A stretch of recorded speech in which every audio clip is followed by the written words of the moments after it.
9 মাসে কাজ শেষ হওয়ার কথা থাকলেও দিনাজপুরের হিলিতে 2 বছরও সম্পন্ন হয়নি মানব বর্জ্য থেকে জৈব সার তৈরির কারখানা স্থাপনের কাজ। এতে ক্ষুব্ধ কৃষকেরা। প্রকল্পটি চালু হলে কৃষকদের রাসায়নিক সারের উপর নির্ভরতা কমবে বলছেন সংশ্লিষ্টরা। হিলি রিপোর্টারের পাঠানো তথ্যছবিতে ডেস্ক রিপোর্ট।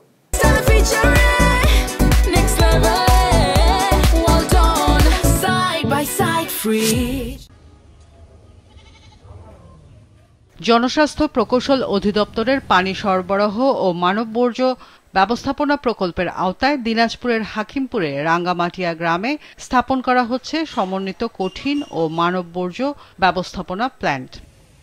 পরিবেশ বান্ধব বর্জ্য ব্যবস্থাপনা নিশ্চিত করা ছাড়াও কৃষকদের কম খরচে জৈব সার সরবরাহের লক্ষ্যে সার উৎপাদন কারখানা স্থাপনের কাজ শুরু হয় 2022 সালের আগস্টে।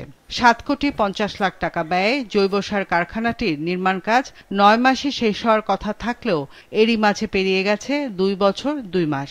এই দীর্ঘ সময়ও কারখানা নির্মাণ কাজ শেষ না হওয়ায় ক্ষুব্ধ কৃষকেরা। সার পাওয়া যায় না অনেক সময়, যদি এখানে সার পাতাম তাহলে মনে করেন আমাদের গ্রামগঞ্জে উপকৃত হবে। জৈব সারটা তৈরি হলে আমাদের কৃষকের জন্য সবার জন্য একটা সুবিধা হবে। ফ্যাক্টরিটা চালু হলে সারটা আমরা পাবো, সুবিধা হবে আমাদের। আর এখানকার কৃষকেরা সবাই মোটামুটি কম দামে সার পাবে এবং আবাদ সুবাদ করতে আমাদের সুবিধা হবে।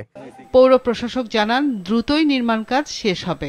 প্রজেক্ট থেকে টিম এসেছিলেন গত সপ্তাহে, তারা এসে এটা পরিদর্শন করে গিয়েছেন।